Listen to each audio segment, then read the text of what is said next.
Well, hi there, everyone. Welcome to another episode of Rob Wall Official. And I'm very excited because my guest this week is a very unique individual.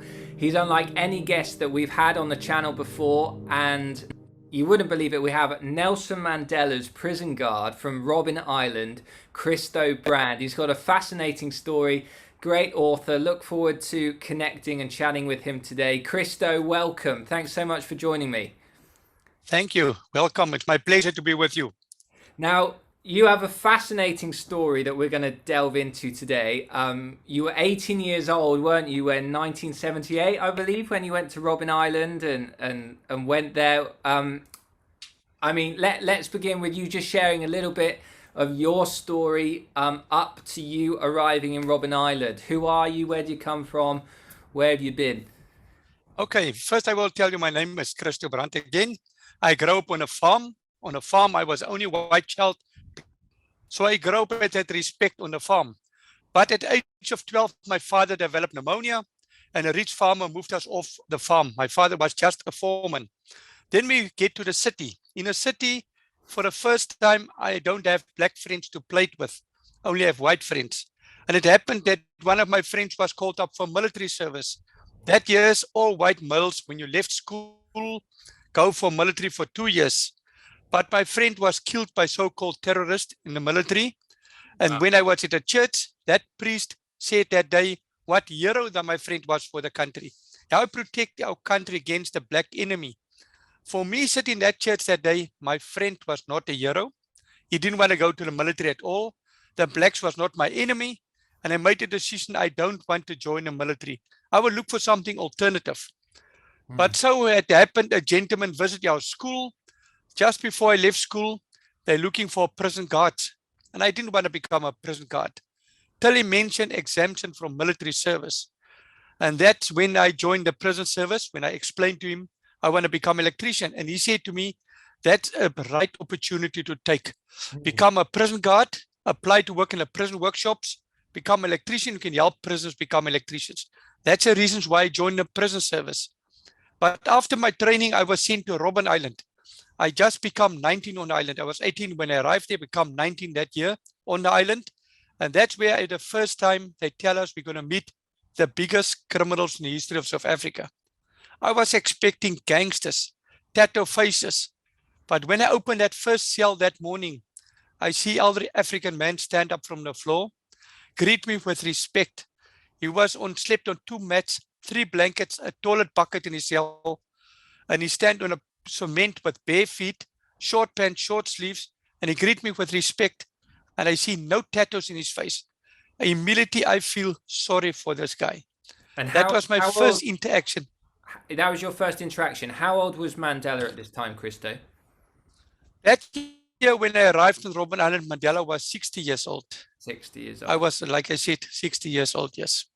So you've been told, you arrive in Robbin Island, you've been told by the authorities you're going to be looking after terrorists, these very dangerous group of people, and then you're met by a group of older men that by all accounts you feel a little bit sorry for.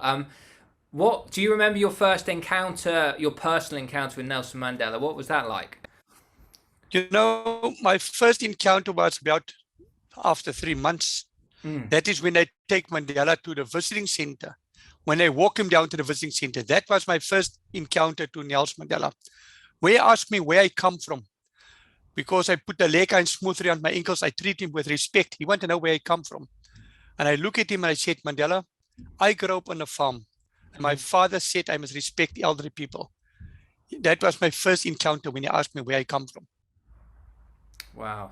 And you're obviously a young prison guard at 18 years old. I assume there were older, much more seasoned prison guards. Was it a mixture of soft guards that would chat to prisoners like Nelson Mandela and a mixture of those that would really be strict and make sure prisoners towed the line? What was the dynamic like of the prison guards you were, I guess, working with on a daily basis? What was the dynamic like? You know, on Robbin Island in the 60s, was prison guards was employed by the size of the people. Big, tall, strong guys. Not really look at the education background of the person. Can have any school qualifications. That prison guard was instructed by their superiors to break these prisoners. If they don't do it, they can lose their job and they can't find a government job. But when I started working in Robbin Island in 1978, was one of the first groups of young people they're getting to the island. Was more elderly people that years on the island, and prison guards who not behaved at other prisons, we give the officials problems there, they send them to Robbin Island to break them in. And then I was one of the young groups arrived on the island. We were 21 youngsters between the age of 18 and 20. But, you know, we could have never made friends with these prisoners because that was not allowed. If you was been caught, you can be sentenced, you can be charged or whatever. But there was prison guard which was very hard on him. I remember there was one prison guard, some weekends I worked in a section, and always when the prisoners do exercise, he said, look, that blacks, I hate them. We should have killed them. And he's very arrogant and he talk hatred about these guys. I didn't comment. I was shocked and surprised 94 when they Mandela stand for election. This guy worked for the ANC. He was on the side of Mandela. I could have not believed it. I was totally shocked. Good. Because this guy was totally the opposite. Then I found out this guy was all the years speak in front of other guards like that, but he was never feeling like that with the prisoners. Gosh, you know, there was a lot of guards didn't show their emotions. That's a lot, I think, for an 18-year-old to take. I mean, were the conditions quite shocking when you got to Robbin Island as an 18-year-old? I mean, what were some of the day-to-day tasks that prisoners like Nelson Mandela would have to do and that you would have to oversee? I remember reading in your book and reading elsewhere about the limestone quarries and the work that they had to do in the limestone quarries, and literally they'd be blinded with the light coming in off the limestone. And of course Nelson Mandela loved to read, so he couldn't lose his eyesight. Could you just share a little bit about the day-to-day runnings of what it was like for Mandela and for prisoners on Robbin Island? Okay, let me first tell you, we complain about lockdown. Mandela was 27.5 years in lockdown. He was complaining again, and that time the days was too short for him. You must remember, they'll wake up the prisoners 5 o'clock in the morning. Then the prisoners must fold up their mats, their blankets, and they must start polishing and cleaning the floors of their cell. That must shine like a mirror. 6 o'clock, the guards will come through and just have a look if the prisoner's up and his bed is ready. Then about 6:30, they open this grill that we can count these prisoners. After that, we open them, that they can take the toilet bucket to the community toilets to clean it, wash it, put it in the courtyard. Then they get food, and then they get ready for going out to work. A medical officer will see them, give some of the prisoners tablets. Then 7:30, 7:45, they march to the limestone quarry, where they're breaking down lime rock the whole day. Gosh. You know, between 1 o'clock and 2 o'clock, they chase all these prisoners in a hole into the ground of the limestone quarry, where they must sit together, where they can eat. Then the guards come also down, and one guy just observed the hole, that the prisoners not coming out there. After that lunchtime, prisoners is back breaking lime rock, loaded on trucks, and this movement carry on. But you know, it was very bad to see how these old guys work. If a prisoner stand up straight, you show him with a finger like this, he must be bended. He must always walk bended. He must always look if he's busy, breaking a rock, picking up things. If he stand up straight, he's not working, then he can be charged. Prisoners must be always kept busy.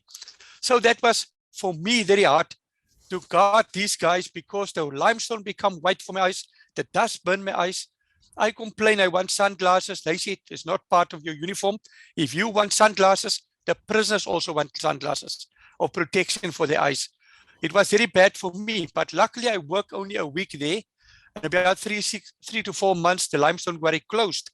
Then Mandela and others work on the rocks, where they take sea kelp out of the sea, where he slipped on the rocks, broke his ankle, fractured his knee, and so on, broke some ribs. But that was also very bad for them to go into cold water. You know, Mandela mentioned to me one day in 1969-70, for the first time they taste meat in prison. That day they work also on the rocks, and there was a seal laying on the rocks, and the one prison guard said to them, prisoners, just kill the seal for me. This thing is breaking my fish nets when I try to catch fish in the evening. So when they kill the seal, the prisoners kill the seals with a spade.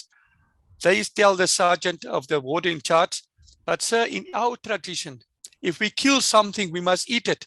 Yeah. He said, eat that bloody thing then. He said, but we need a knife to cut it. And a warder just take out a knife and gave them a knife to cut up the seal. That was the first time they braai and have some barbecue with this seal on this premises, where no officers have seen what happened. And they take it in pieces into the prison. That was the first time. But, you know, prisoners on the island was kept busy on a daily basis, hard labor. Okay, Instructions. So if they don't work, they will be beaten. Gosh, so in a moment we'll get to how your relationship with Nelson Mandela began, developed and evolved. But just from a purely human level, Cristo, as you're guarding these prisoners and you're watching them do back-breaking work, what's going through your mind at this stage? Are you thinking, this is my job, I'm not thinking anything more of it? Like, as you look back at it now, are you thinking, gosh, I cannot believe they did that? Or like just reflect on that a little bit with me. I find that really fascinating. You know, for me, was my job of the time. I was there to do it. But when I see the prisoners privately, if I could have communicated with him, I always try to be friendly with him, try to be helpful with him, and to say to him, just overlooked it or whatever, do things. When he asked me for some favors, overlooked it. But it was also difficult because we have superiors. That years, I was still a normal prison guard. You know, I become only a sergeant when I was at Paulsmoor prison. And then I become a senior person where I was in charge of this Mandela group. And, you know, it was for me painful to see how these prisoners was been doing hard labor, how instructions was pushed to them. But I try to make it easier for them to be friendly with him, polite with him, and try to sometimes in privately have a conversation with him. And so that, and there was a time in 1986 when I said to Mandela, when we have really communicating very well, I said to Mandela, I think I must leave this place now. I'm tired of prisons, to look after prisons, but I will miss your people. He said, Mr. Brand, where are you going to work? I said, there's an administration, we call it Bantu administration for black people in the townships. I'm going to work for them and just look at the passports and the people of that. He looked at me, he said, Mr. Brand, we will be very painful to lose you because we lose a friend. But we'll be more worried if you work for that administration. You know what happened in that administration? I said, no. He said, you work in the townships and other African people won't know you are the good person and you can be killed there. We will be worried about your life. And I rethink it immediately when he said, you're going to miss me. And I decided to stay on a prison service. And then we have a better relationship, a more better relationship after that. So how did your relationship with Nelson Mandela start? I mean, did you know it was flourishing into a friendship, or was it a gradual process? Just share a little bit of that beautiful story with us, because it's really powerful, really. You know, our relationship starts, that was about 4 or 5 months after on Robbin Island, when I take Mandela to the visiting center, where I smuggled a baby for him, where he could have held his grandchild, where he get tears in his eyes and become emotional without his wife know that I get hold of the baby. That moment was for me painful to see. This old man, I've never seen a child for more than 14, 15 years in prison. And then I realized prisoners is not allowed to see children at that stage. And from that moment, Mandela kept it a secret. And then we have a friendship, because if that should have leaked out, I should have lost my job. I should have been in prison with him. And they promised us 5 years prison sentence if we smuggled something for these prisoners. We was really in danger, you know. But it was also difficult for me to sometimes to take a message out for him, to get a message to the outside. But I try my luck and I do some things, because our telephones was bugged. We was monitored, we was followed. There was one time Mandela asked me, Mr. Brand, can you please send a message to my advocate Dala Omar? I said, Mandela, that will be difficult. I can't phone from my home. I can't phone from the island that time. It's difficult because phones is bugged and Mr. Omar's phone is also bugged. He said, as he can remember, Mrs. Omar, Mr. Omar's wife, have a fruit stall at the market in Cape Town. So I found out what markets is in Cape Town, in Salt River, where all Indian people stand to have the markets. So I decided to walk to that market. That time I was married with my wife and my kid. We stopped at the market. I knew I'm followed, but I go to the first vendor. I buy some potatoes there. I look at the carrots here and I leave it there. I go to another vendor for beetroot. So I asked the one vendor, but what stall is Mrs. Omar? The guy, I said, don't show me, just tell me how many stores. And the guy said, it's about the 5th store there in the corner is Mrs. Omar.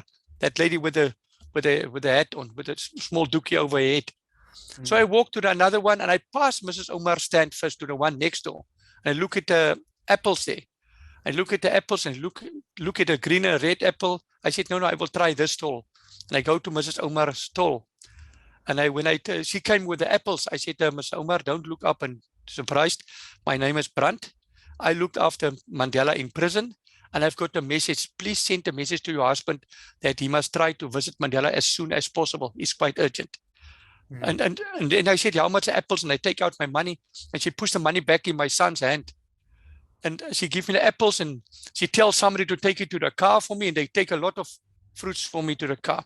So I get it to the car and I didn't get in the car. I walk to other vendors and I look around to drink a coffee there. If I'm strolling there still and forget about it. And so I left. So the message was gone through to husband. And that's how I get the message out. Yeah. Gosh, so I find that fascinating. You managed to smuggle Nelson Mandela's grandchild to him, and it was a secret, right? He didn't even tell his wife Winnie because he couldn't. Was that out of respect for you? Because you potentially could have been prosecuted with treason, right, for helping a prison guard. So obviously that secret was unraveled eventually when he was president. But yeah, as you look back on that, I mean, that's such a bold and risky thing to do. When you were doing it, were you thinking how serious that action was, or were you overwhelmed with affection for your friend and just wanting him to see a child, his grandchild, for the first time seen in years? For me, I could have not believed that a person can be hungry for a child. Yeah. And that time when I hand in a child and see his emotions, I immediately feel sorry for this old man. I realized that was the truth. It is the warmth of the missing a child was there. It was also I also feel it in my bones that moment. He was really respectful and he respected me more after that. And when we walked back to the prison, he never tell his comrades, because if that message leaked out, he should have lost his studies, visits and privileges. Yeah. I should have smuggled a baby to him. And that secret was nearly 20 years with us, till I was one day in Parliament. At that time, I'm working in Parliament. And when I walked in to distribute this documents with some other guys, Mandela was walking in and he stand up. And when he looked to the crowd of people in the house, he observed me. And I see he called his security. He talked to the security on the one side. Next moment, the security was with me. And he come and take me by the arm and said, no, where are you going to? I said, no, the president wants to see you. Then I was worried. When I walked to the front, he put his arm around me and he said to the house, today we've got a very important person in this house. This guy was my prison guard on Robbin Island. And he was the one who risked his life while I was a prisoner to smuggle the baby for me. And he opened it up and he tell the people there. And then the people all clapping hands at that moment for me. And then I didn't know what to say, what to do. I feel very small at that moment as all the eyes of the house was on me. After that, when I walk in Parliament, everybody said, oh, the man with the baby for Mandela. That becomes my story there. So I'm intrigued. How did your contemporaries and other soldiers and guards think about your relationship with Mandela? Because obviously you weren't meant to fraternize with prisoners, and there's obviously this budding mutual respect that's growing. Did they challenge you? Were they jealous? Did they try and make things difficult for Nelson Mandela or yourself? Share a little bit about that. What I can tell you, nobody know about our relationship while I was working in a prison service. Only after Mandela was released, then Mandela invited me to functions and invite me when he became president in some parties. One of my superiors was one day at a gas station, stopped next to me, and he said, you are a sellout for the white people. Look what happened to our country. The blacks your prisoners taking over the country. Your prisoner become the president. What's going to happen with the white people? They're going to chase us in the sea. You will see how they take revenge on us. And the guy was very upset with me. I just ignore him. What happened a few years later, that same guy, I met him at the other place, at a holiday resort. And when I see him, I try to avoid him, and he called me. And I think I must say hi to the guy. And he come to greet me, take my hands, and he said to me, thanks that you have looked after Mandela. We never thought that he will walk out of prison with reconciliation in his heart. We never thought he will put on a rugby jersey to bring black and white together. And we never thought that sanctions will be lifted South Africa and we're in a better country today, that we can work together. That man's attitude have totally changed. But there was still a few which was jealous on me, said, yeah, you was all the years helping these guys, and that's why you benefit today out of him working in Parliament in his office. Was there things like that. so amazing to hear that. Was there anything at the time as an 18, 19-year-old and onwards about Mandela as you looked at him, observed him, that thought, this man's special, this guy's a leader? Were there traits? I mean, you've talked about him being humble, learned, disciplined, consistent. Well, what were some of the traits that made him a great leader, even in the early days of you knowing him as he developed into his 60s? In 1978, when I arrived there, when I started working after 3 months in a census office, he received 55,000 birthday cards. 55,000 birthday cards from all over the world. Then a sergeant said we must identify where the cards come from. So we have from America, Spain, Italy, all these countries, you can name it. But there was a box for South Africa, which have only 12 cards. That was me surprising. I didn't know Nelson Mandela at that stage. I just met the name here. I see he's very famous to the outside world, but South Africans didn't know him. So I asked the sergeant, why South Africans didn't send cards? Because he's so famous outside world. He said to me, Brand, if anybody in South Africa dare to send a card for Nelson Mandela, the police will immediately arrest that person. Yeah. And immediately 90 days solitary confinement, electrical shock him, torture him, killed him, try to find out why the people want to correspond with a terrorist. That years we didn't see the name Nelson Mandela on the streets at all. I remember 1981, I take Mandela to City to see a specialist for he got a chest problem. And that day when we take him to the specialist was me and the other guard. Mandela have leg irons inside his pants. His hand was cuffed behind his back. So we was at the doctor. When the doctor, Dr. David Leroux, I remember, see him, he said, I can't see this prisoner. You must take him to that place for x-rays. It was not far from that doctor's rooms. So I contact on a two-way radio our embarkation office in the waterfront. They didn't pick up. The doctor said, you can take a walk. Why you want to call a van to come and fetch you? So I decided, me and the other guard, I just hooked my hand in at the back of Mandela's handcuffs, put my left hand on my pistol, and I walked with him in the street. So about 5 meters behind me, the other guard walked for protection. So we walked. Nobody recognized us. Then a vendor see us, and he see this prisoner in prison uniform, and he see me in a warder's uniform, and he immediately asked me, sir, sorry, can I give the prisoner an apple? And that moment, I was still a youngster. I look at him, I was very hungry at that moment. I said, you can give the prisoner apple, but we are 3 people. It's me and the other guard. So he gave us 3 apples. So we share. Mandela even thanked him. But the guy never knew that is Mandela. People didn't know how Mandela looked like. There was no photos out. If somebody should have mentioned the name Nelson Mandela on the street, and a third person hear that, he can report you and that person can be arrested and cross-questioned why you talk about Mandela, what you have relationship with him. That was very strict. Was there any point you said to yourself, there's this older gentleman, this older man in prison, I'm a prison guard, is he tricking me into helping him? Maybe it'll hurt me someday if I say yes to one of his favors. I mean, you two never really talked too much, did you, about your political leanings or persuasions during that time? Did it feel like a very pure, genuine relationship throughout, or did you ever have those doubts that, this is too strange, bringing together a prison guard and this prisoner, so unique? Did that ever cross your mind? When I got him, he was just a prisoner. He was just one of the other prisoners for me. He was just a name, like Walter Sisulu, all of them. But when I found out he was a lawyer, and I see he give advice for other prisoners, I realized this secret he can keep for himself, because lawyers keep secrets for themselves, won't talk about it. How people respect him in prison when they try to see him and all that type of things. And then from time to time, we get news in newspapers from the outside world and things, and letters been sent. How people look up to Nelson Mandela. When I greet him and I talk to him, I feel he was like a grandfather to me. That's why I go to him one occasion to ask for advice. Where he gave me the advice, he drafted letters for me when there was a motorcycle accident. And he was a person which I could have trust of that baby issue, number one, and a lot of things after that. We could have trusted him. He don't tell others about that, what happened. Mandela even said to me on one of his books, he said, Mr. Brand, I can count on my 2 hands for the guards who become my personal friends without people knowing that. Not even my comrades know about that. So that was so secretly between us. But I always see him as an elderly person, as my grandfather. give me advice which I can listen to. But Mandela never goes so far to talk about the politics with me.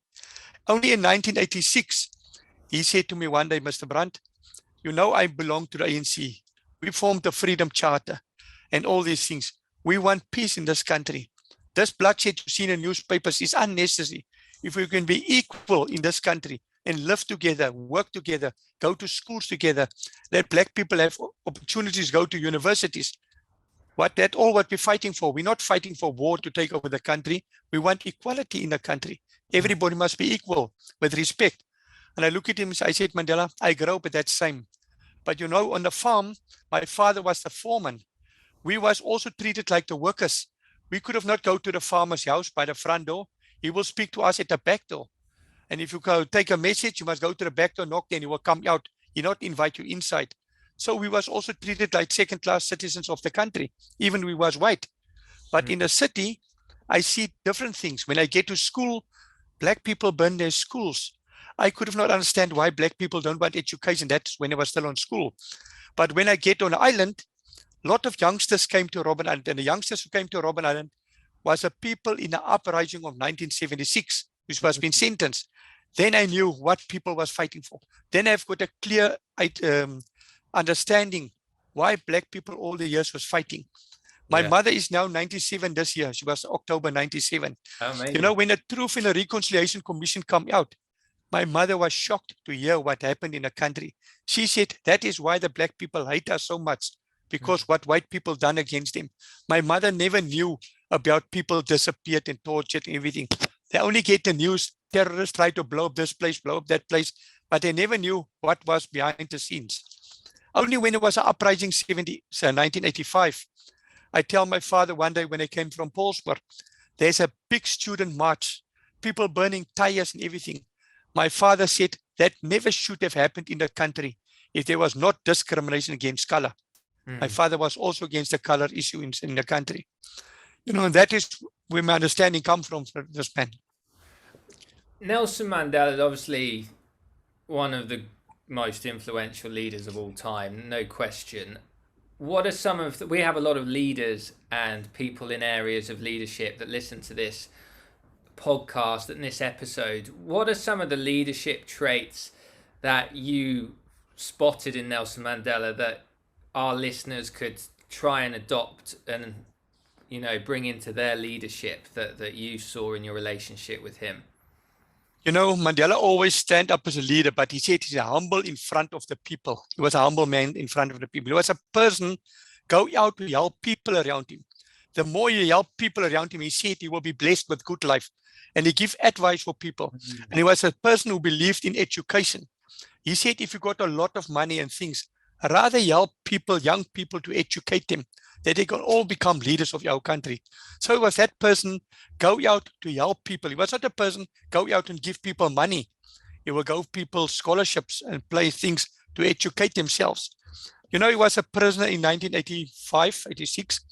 That time we take him to doctor with a private car.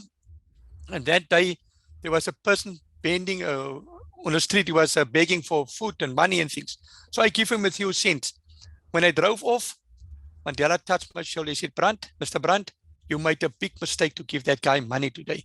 I said, why, Mandela? He was begging. He said, that man, if I look at him, he's going to use that money for bad things, liquor, drugs, or something like that. You should have rather maybe give him some food. If you have some time, you can speak to the guy, maybe look for accommodation, maybe he's struggling. But if you can educate that guy, education is the most powerful tool. If you've been educated, he can find a job for himself, then he can look after his family. And Mandela was one of that leaders thinking of education. He was standing up for the HIV in South Africa, get funding in from all over the world to help people with HIV and help the nation around him. He will always let the people around him feel they are important. He's not the important person. The moment when you feel you are important, then you already lose the case to be a leader. You must always let the people feel important around you. So humility, he was teachable, teachability, studied a lot, and generosity. He was also an incredible communicator, and his soft skills were fantastic. I was really struck when he learned Afrikaans, and many disagreed with him to do that at first. But you know, what's the famous Mandela quote? Speak to a man, it goes to his head, but speak to it in his language, it goes to his heart. Right. Did you see him doing that? Like, what were some of the communication skills that Mandela had that you were just like, wow, this is a phenomenal communicator? He was a good communicator. He was a person who will listen to you. When he start talking back to you, he will think what he tell you. He will speak very slow to you. It's a person take in. You know, for instance, if I should have introduced you to Mandela today, if he was still alive, he will ask you, sorry, your name? He says, Rob. He said, oh, sorry, where are you working? What are you doing? What sport are you playing? You've got family, you've got kids. He will ask you about the family, your kids' names. You tell him the names. You will walk away, but he will ask you twice, the same questions, as if he didn't hear the first time. He asked you twice. Now, 2-3 years later, you came to another venue and you were with a group of people. When he walked in there and he observed you, he'll walk straight to you and he'll tell you on your name. He asked, how's your boys, your 2 boys' names, and how's your sport doing? As if he recorded that and kept it on his brain. And when he see you, the recording is just coming back to him. And he tell you things. And you will say, how the hell can that man remember that? Masterful. It was very difficult. You know, I know in prison, Mandela was studying when he write exams. Examination paper is 3 hours that times. But Mandela will see a doctor and complain about his arthritis in the hand and get extra time. So they will give him 20 minutes on each hour extra. It means he will get another hour, 4 hours to write his exam. But he will sit from the beginning writing till the last minute where you say, tell him to stop. He will put down the pen. He was a person concentrating, drafting slowly and everything. Gosh. So that's amazing to observe. And you observe that on Robbin Island. But then the amazing moment when he was transferred to a different prison, changed prison, and then you managed to go along with him. Tell me a bit about that. Was that coincidence? Did people find that a little bit suspicious? Did he have that much power on the island that he could facilitate that? Share what happened. Not at all. You know, after 2 years in Robbin Island, they promised us automatically transfers. They didn't want to transfer me. I was highly classified by national intelligence, security branch. I dealt with the studies of the prisoners. I deal with their visits and legal consultations. I know all the background of these high command prisoners, which was in B section. So I was trying to get a transfer. They don't want to transfer me. So I want to get married in 1982. So when I get married, I asked for accommodation on the island. Then they called me in and they said to me, we will transfer you to Portsmouth prison. But every weekend you come back to work for us on Robbin Island. So weekends I must work on the island. But in December, we will have accommodation for you on the island. And then we transfer you back to Robbin Island. You will temporarily transfer there. But that same day and date when I was transferred, that same night, they brought Mandela, Sisulu, Mlangeni, and Mushlaba off the island. The reason for that was, that time, there was a young prisoners try to plan an escape from Robbin Island. But they don't do anything without informing their superiors, like Mandela and others. Mandela get a message and he respond back to them. But that response back to them, he said, comrades, we never escape from this place. The longer we stay in this place, the more the outside world can put sanctions on South Africa. And while we're in this place, we prepare us for freedom. We educate ourselves. But remember, if you escape from this place and the police arrested you, you will be tortured till death. How can you fight the struggle if you're dead? You must remember when Mandela was sentenced in that years, they was expecting death row. But when a judge gave them life imprisonment, that was a celebration for them. They can still fight the struggle from the inside. So Mandela was transferred to Portsmouth prison, the 4 of them. But on Portsmouth prison that night, I was working night shift, guarding the section where he was been in. The next morning, I was called in and I was promoted to a sergeant because I qualified at that time. And they said they want to put me in charge of the Mandela group on that section with a gentleman, James Gregory at that time, and another person. So we was in charge of them because they want somebody who knew the background of the prisoners. So that isolation was only a few of us, which was classified by National Intelligence Security Branch, but it was all guards which was work previously on the Robbin Island, which I knew. So we was isolated in that section. In that section, we become closer to the prisoners. We start playing tennis with him. We start playing table tennis with him. Our superiors could have not visited without informing me to get into the section. from the inside. So we become friends in there. So, of course, Mandela experienced many seasons and periods of isolation. Towards the end as well, many guards and politicians didn't want him influencing or corroborating with other prisoners. How did he cope with seasons of isolation? Like, did he ever get angry? Was he ever disappointed? How did he deal with pain? You know, on Robbin Island, he was in isolation cell alone. But during the day, it was together when they do hard labor in a limestone quarry. On Paulsmoor prison, for the first time, they put the 4 prisoners in one big cell. And that was for them very strange to be together in one cell, sharing one toilet in a cell and a shower in a cell. There was no privacy in that cell. But 1985, when Mandela came from hospital after his prostate operation, the minister had met him in hospital. They put him in isolation in a basement of the maximum security prison. Then his wife, Winnie Mandela, and fight through the lawyers. They must take Mandela out of isolation. And he tell his lawyers, you don't fight to the newspapers. You don't go to the outside to fight for my release from that isolation. Because the more you fight for me in this isolation, the more the government will put me deeper in isolation, in a more smaller cell.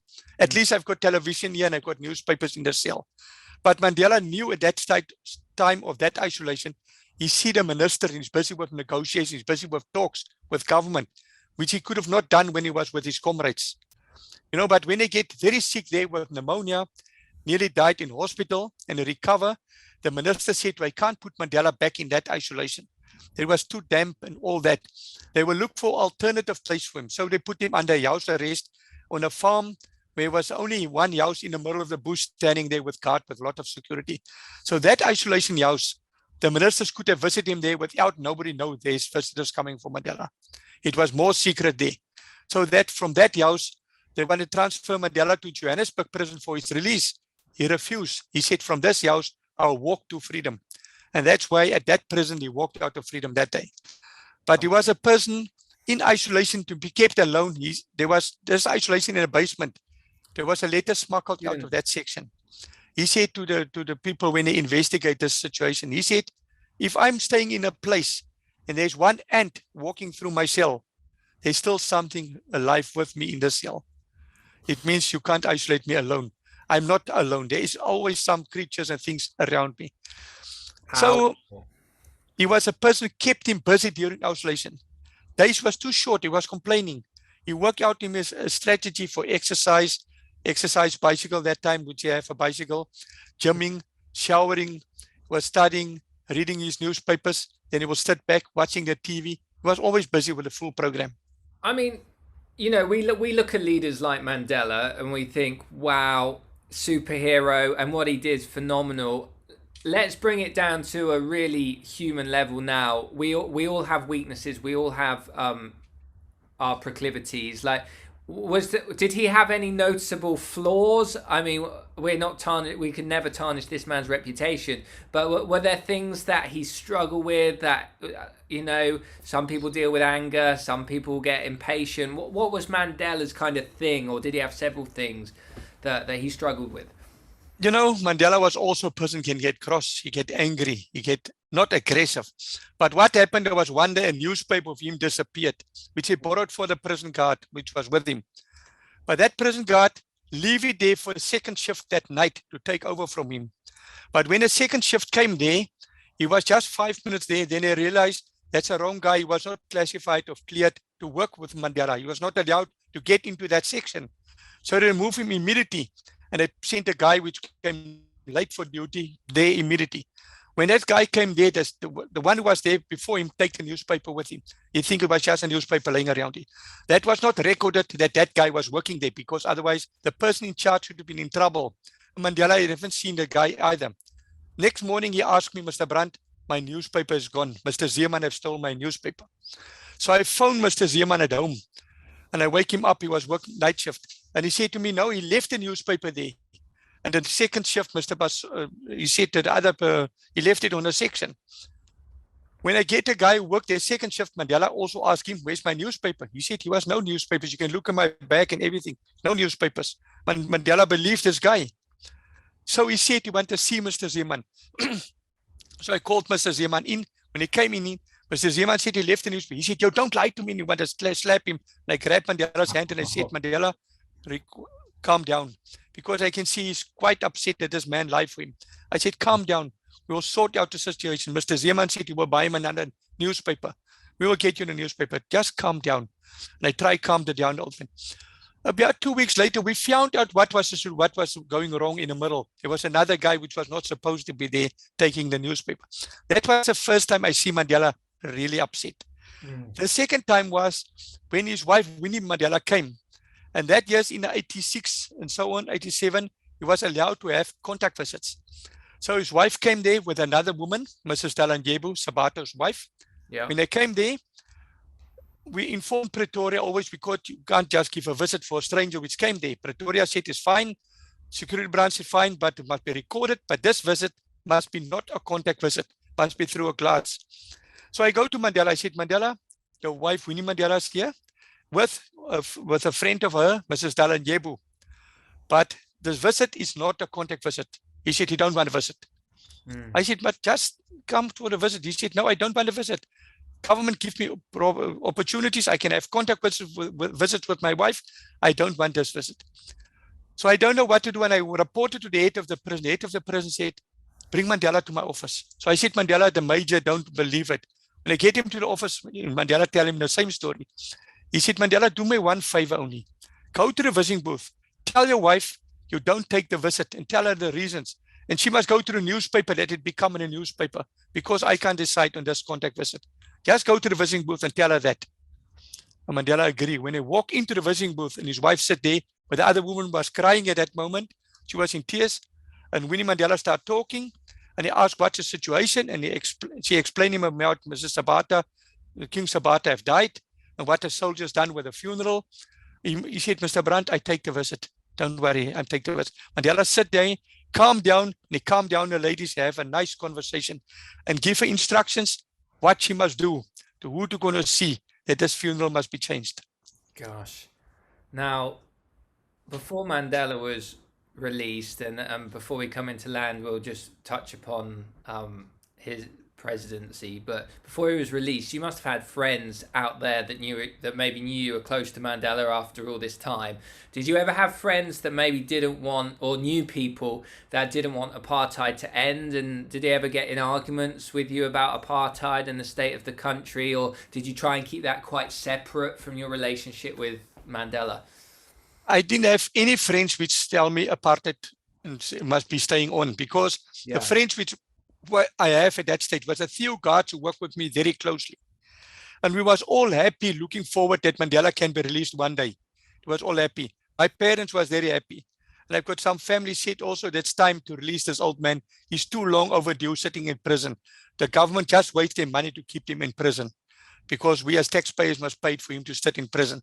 You know, people was quite happy. When they walked out of prison, a lot of people were celebrating, which I never knew, which will have Mandela to happy, to be outside. And you know, that's what I can say about that. There was no people who said, no, apartheid mustn't end, and what happened. I didn't have that any friends around me at that stage. The friends which was around me was friends which was very close to me, which was have the same feeling with me, but was mostly friends who worked with me with Mandela. And one of them, Mandela even approached one of them to give him a chocolate, to say, "This chocolate you must take for Mrs. Brand," because he showed him the letter inside the chocolate. And he said, "Mrs. Brand must read this letter." And I have just made a signature underneath. And the letter was to my wife, to appeal to my wife. She must put pressure to me that I must also educate and start studying and things like that. And when my wife talked about studies and things like that, I said, "You become like one of my prisoners," but she never tell me who.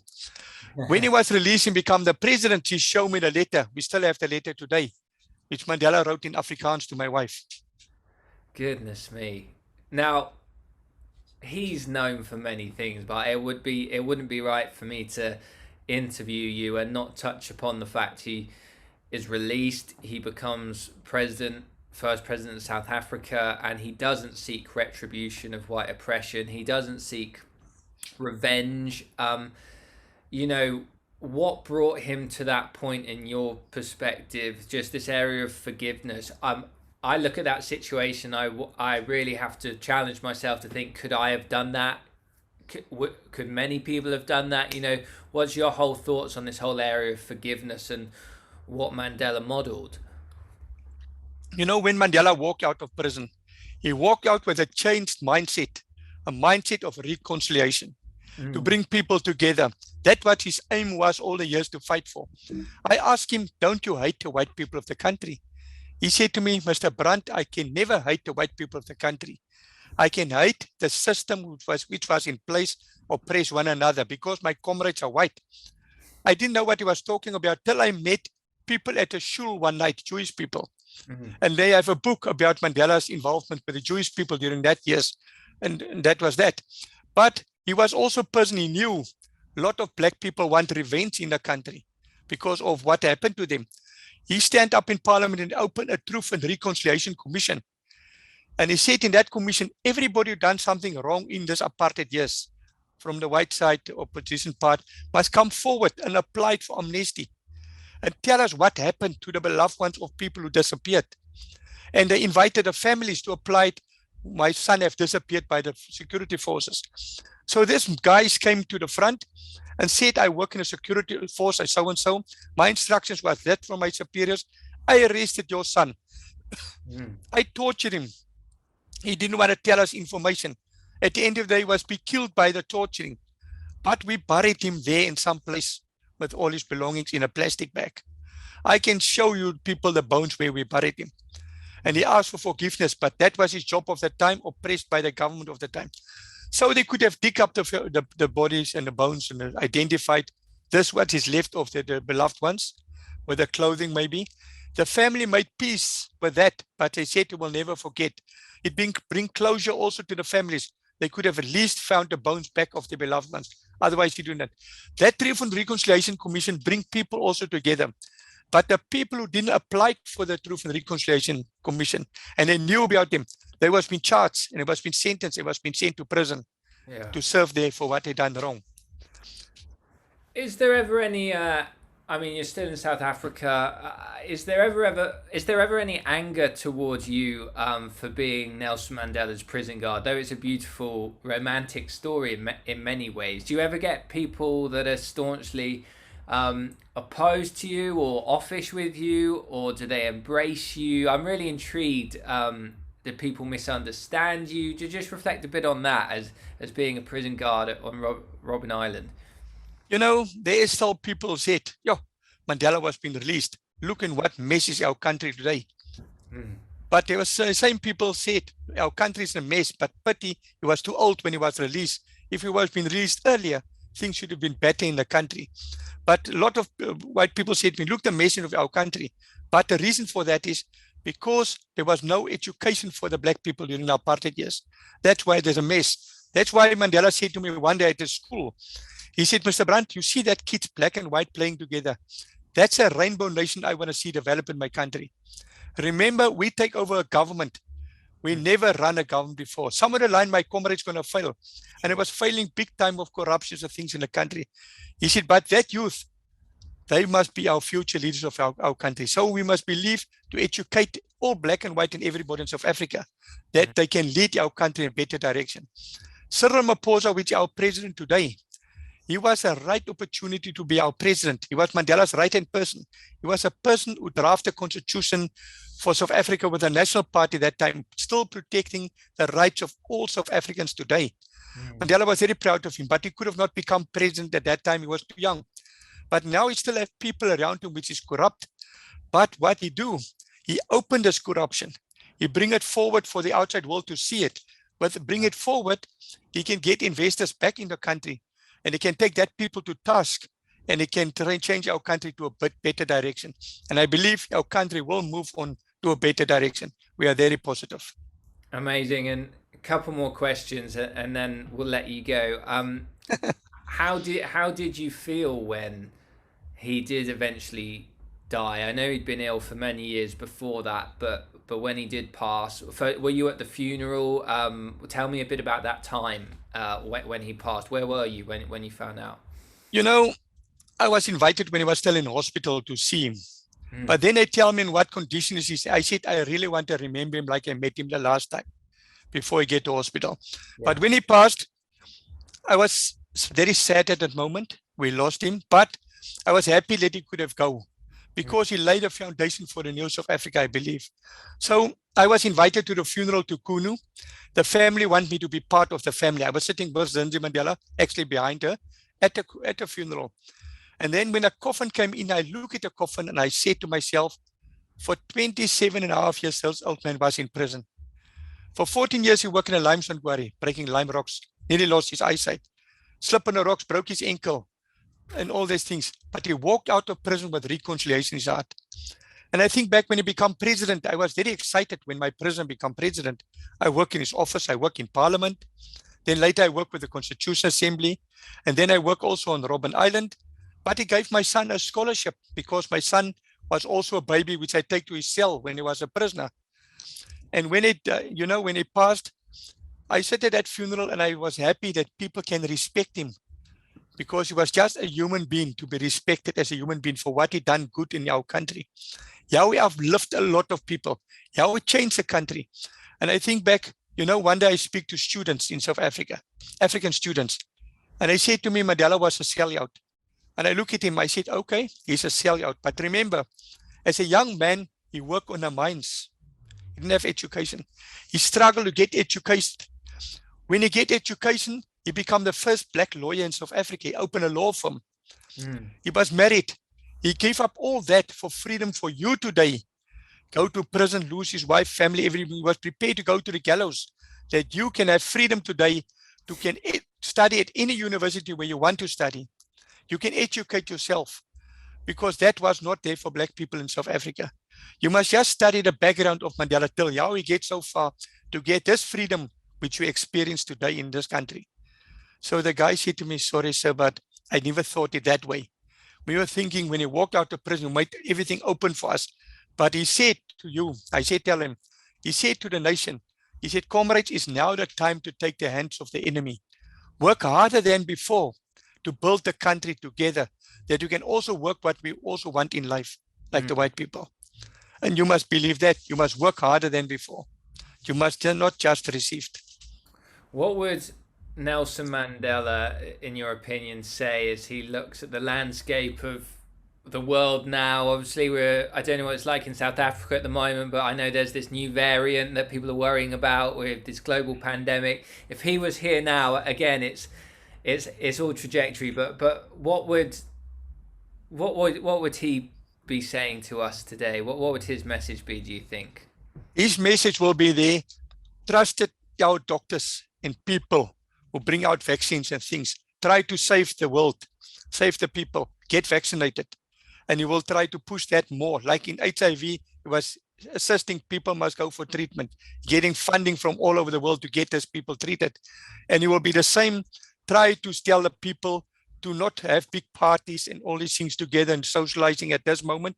Socialize on internet of things like that, of telephones, phone the beloved ones. Let us just can heal from this situation. And he was a person which will talk very strong to the people, and people should have listened to him. And like I could have said, Mandela was a person in prison. He studied Martin Luther King's background. He studied Mahatma Gandhi. He was trying to follow in the footsteps of that big leaders in our lifetime. Amazing. And final question before we find out how our viewers can find out more about you and pick up the book, Cristo. People are desperate for hope right now. And my final question is based on knowing Nelson Mandela, what you saw. There'll be days he must have felt hopeless. What do you think his message would be for people feeling hopeless right now? What can they do in their life based on what Mandela did to take one step forward and to keep moving? Mandela will tell the people, reflect your life while you're in isolation. See how you can make it better for people out there, and try to heal our country, that we can all become healthy again and enjoy the fruits of this country and work together. We'll try to convince the people to do it that way. And look, not be thinking for yourself and go outside. Just look how we can help each other in this life. You must a person go the extra mile to help people around you. You heard maybe about a place people are struggling to feed kids or to feed old age people. try to see how you can bring out a helping hand to help that people can recover also from this, because all in one situation. Thank you, Cristo. Thank you for your insights. Thank you for your time. Your memory is amazing. You share the stories as though they were yesterday. They're just so concise and clear. Thank you. For our viewers, and there'll be viewers from all over the world watching this at different times, how can we find more of you and what you're up to? Where can we pick up your book? Where can we find you? Oh, I'm in South Africa. Yeah. You can find me on the internet on Christo Brand at info.co.za. You can book me there, because I do Zoom talks, interviews, seminars and things with people, speak to schools, educators, take people on private tours to Robbin Island, half-day tours in a peninsula where we take them to Jetty 1, the incarcerated cells where all prisoners must be kept before they go to Robbin Island. Then I take them to Kopikutsi's house, Paulsmoor prison, take them to the Grand Parade, which we open a place at the Grand Parade where Mandela stand on that balcony, and also to Victor Verster when he walked out as a free man. But you can look on a Google or whatever and find me somewhere. Yes. Amazing. Cristo, I've got some speaking engagements in South Africa over the next couple of years. I must come to Robbin Island and get the personal tour from Christo Brand. I will put that on my bucket list, that's for sure. Yes. Great. We can take you to the day of a prisoner. That Feel is how it. it feels. Yeah, you know, all people when they visit Robbin, and they said it's such an open place, beautiful place. But the guards were so bad there. There was dogs around the prison. There was quite strong security on that island. And the prisoners was all doing hard labor. Prisoners was not allowed to sit in their cells. They must go every day out to work, except that they're sick. Then a medical officer said he can stay inside. Otherwise, prisoners don't eat. He can lose his studies, his visits, and all his privileges if he don't want to work.